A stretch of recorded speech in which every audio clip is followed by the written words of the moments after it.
आज भी दीदी ने ना ही तो रसोई साफ करी है और ना ही बर्तन। इनका तो हर दूसरे तीसरे दिन का हो गया है। अब ऐसे में मैं खाना कैसे बनाऊं? आज तो है ना इनसे बात करनी ही पड़ेगी। ये बड़े होने का ना बहुत नजायज फायदा उठाती हैं।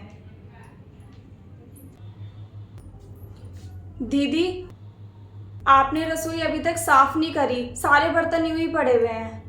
बस अभी कर रही हूँ, एक सीरियल देख लूँ बस। दीदी, आपका रोज का नहीं हो गया है? आपको अच्छे से पता है कि सुबह खाना बनाने की जिम्मेदारी मेरी है, और जब तक रसोई साफ नहीं होगी मैं खाना कैसे बनाऊंगी?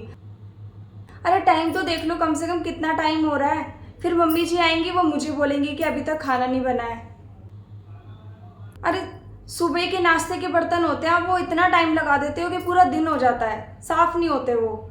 देख, रसोई साफ है ना, मैं सीरियल देखने के बाद ही करूंगी। अगर तुझे इतनी जल्दी है ना तो तू खुद जाके कर ले। और वैसे भी इतनी सफाई वाली क्यों बन रही है? पता है मुझे तू कितनी सफाई वाली है, ठीक है ना? बना ले ऐसे ही खाना जाकर। बड़ा बोल रही है मम्मी जी तुझे बोलेगा, ऐसे तू मम्मी जी का बड़ा सुन लेती है। आपको है ना 24 घंटे कोई बहस करने वाला चाहिए। आपको सिर्फ लड़ना आता है, बहस करना आता है, और कुछ नहीं आता। मैं बहस कर रही हूँ? अरे तू अपने काम से काम रख, या मेरा काम क्यों देखने आ गई है? बहस खुद कर रही है, मेरे पे नाम लगा रही है। बहस ही कर रहे हो, और क्या कर रहे हो? अरे एक दिन हो तो मैं बर्दाश्त कर लूं, रोज रोज यही हाल है। अब क्या हो गया? अब क्यों लड़ रही हो तुम दोनों? देख लो मम्मी जी, दीदी ने ना ही तो अभी तक रसोई साफ करी है और ना ही बर्तन मांजे हैं। अबे कब रसोई साफ करेंगे और कब मैं खाना बनाऊंगी? रोज के रोज इनसे कहना पड़ता है। मम्मी जी, मैंने इससे बोला है कि मेरा एक सीरियल रह रहा है, वो देख के अभी कर रही हूँ, पर ये सुन ही नहीं रही है। ये तो लड़ने लग गई मेरे से। दीदी, मना नहीं किया ना तो कर भी नहीं रहे हो आप, और मैं लड़ रही हूँ आपसे? लड़ना तो आप शुरू करते हो। अरे अब बस करो तुम दोनों ने तो हद ही मचा रखी है। जब देखो किसी न किसी बात में ना लड़ाई करने लग जाती हो। अरे कोई एक दिन ऐसा नहीं जाता जिस दिन तुम दोनों लड़ती ना हो। पहले काम के पीछे लड़ाई होती थी, मैंने वो भी बांट दिया कि चलो शांति तो रखोगी तुम दोनों, पर तुम दोनों तो वही की वही हो। आखिर चाहती क्या हो तुम दोनों? बस मम्मी जी, अब है ना बहुत हो गया, मुझसे नहीं और रोज की किचकिच बर्दाश्त नहीं होती। आप है ना मेरी रसोई अलग कर दो, अलग बनाऊंगी, अलग खाऊंगी। अच्छा हुआ मैडम जी जो तुमने खुद बोल दिया, मैं भी परेशान हो गई रोज रोज की किचकिच पिच पिच से। मम्मी जी ये ना बिल्कुल ठीक कह रही है, मुझे भी है ना अब साथ नहीं रहना, मेरी भी रसोई अलग कर दो। और मैं तो ना पहले से ये बात बोलने की सोच रही थी, अच्छा हुआ जिसी के मुंह से निकल गई। ये क्या कह रही हो बहू तुम दोनों? तुम लोगों का दिमाग तो ठीक है? सही कह रही हो मम्मी जी, मुझे अपनी रसोई अलग चाहिए बस। और मुझे भी। अरे तुमने तो बड़ी आसानी से कह दिया कि तुम दोनों को अलग होना है, अलग रसोई चाहिए, पर तुम दोनों में से किसी ने भी मेरा सोचा कि मैं किसके पास जाके खाना खाऊंगी? आप उसकी चिंता मत करो मम्मी जी, हम इतने भी गए गुजरे नहीं हैं। आपको जिसके घर खाना हो उसके घर खा लिया करना, ठीक है? अगर तुम दोनों का यही फैसला है ना तो मुझे ये भी स्वीकार है। कल से तुम लोगों को जो ठीक लगे वो करो, संभालो अपनी अलग अलग रसोइयाँ। मुझे तो मेरी 2 रोटियों से मतलब है, मुझे वो मिलनी चाहिए बस।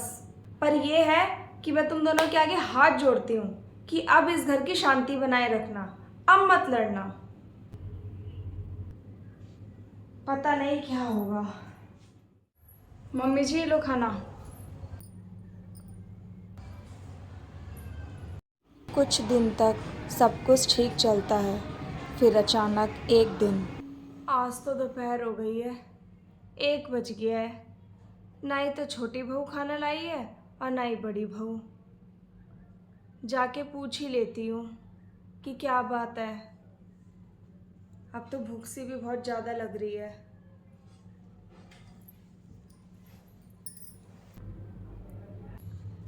छोटी बहू, आज खाना नहीं बनाया, कितनी देर हो गई है?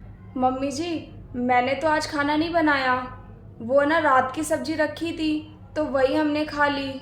अच्छा, मैंने सोचा आपको दीदी ने खाना दे दिया होगा। अगर सब्जी होती तो मैं आपको दे भी देती, अब सब्जी भी खत्म हो गई है। आप है ना दीदी से पूछ लो, उन्होंने ज़रूर खाना बनाया होगा। चल मैं बड़ी बहू से पूछ लेती हूँ। अरे बड़ी बहू, खाना बन गया हो तो लगा दे ज़रा, बहुत भूख लग रही है, अभी तक कुछ नहीं खाया। खाना? मम्मी जी मैंने ना आज खाना नहीं बनाया, आज मेरा मन नहीं था तो हमने बाहर से मंगा के खा लिया। तूने भी नहीं बनाया? आप ऐसा करो आज छोटी से पूछ लो, उसने बनाया होगा खाना। मैंने छोटी बहू से पूछा था, आज उसने भी नहीं बनाया खाना। अच्छा आज उसने भी नहीं बनाया खाना। अब तू ये बता मैं क्या खाऊं? अब मैं क्या करूं इसमें? अब ऐसा करो ना, आप छोटी को बोल दो, मैं तो ना काम वाम करके बहुत ज़्यादा थक गई हूँ, मेरे तो बस की है नहीं अब कुछ बनाना। और मेरा मन होता तो मैं अपने लिए बना लेती। अब आप है ना छोटी को बोल दो, वो आपके लिए कुछ बना देगी।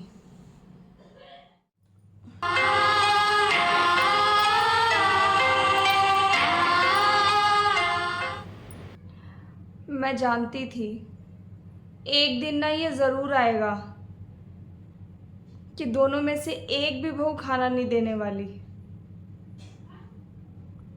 खुद ही जाकर कुछ बना लेती हूँ। आज क्या बनाया दीदी दोपहर में? अरे आज है ना मेरा खाना बनाने का बिल्कुल भी मन नहीं था, इसलिए मैंने तो आज बाहर से मंगा के खा लिया। अच्छा, हम सबका उसी में पेट भर गया। और तूने क्या बनाया आज? अरे मेरे तो ना रात की सब्जी रखी थी, हम सब ने उसी से खा लिया, सबका हो गया था उसी में, इसलिए मैंने भी आज कुछ नहीं बनाया था। तो फिर मम्मी जी ने क्या खाया था आज? अब मुझे क्या पता क्या खाया क्या नहीं, जाके पूछ ले तू। तो तुम भी चलो ना साथ में। मैं तो नहीं जा रही पूछने, तू जा, तुझे जाना है तो। दीदी ऐसे नहीं बात बनने वाली, ऐसे तो हम एक दूसरे के भरोसे ही रह जाएंगे। मैं सोचूंगी आपने मम्मी को खाना खिला दिया, आप सोचोगे मैंने खिला दिया। हमें कुछ ना कुछ और ही सोचना पड़ेगा। ऐसा करते हैं ना दीदी, 3 महीने आप मम्मी जी का खाना संभाल लो, 3 महीने मैं देख लूँगी। ऐसे ना वो आप पे बोझ रहेंगी ना ही मुझ पे बोझ रहेंगी, और आराम से काम भी हो जाएगा। हाँ ये आइडिया तेरा अच्छा है, 3 महीने तू खाना बना, 3 महीने मैं। ये तो तूने सही बोला, किसी एक के सर पे भारी नहीं पड़ेगा। हाँ ये ही ठीक रहेगा। और वैसे भी आधी चीज़ें तो वो खाती ही नहीं है, ये नहीं खाना वो नहीं खाना।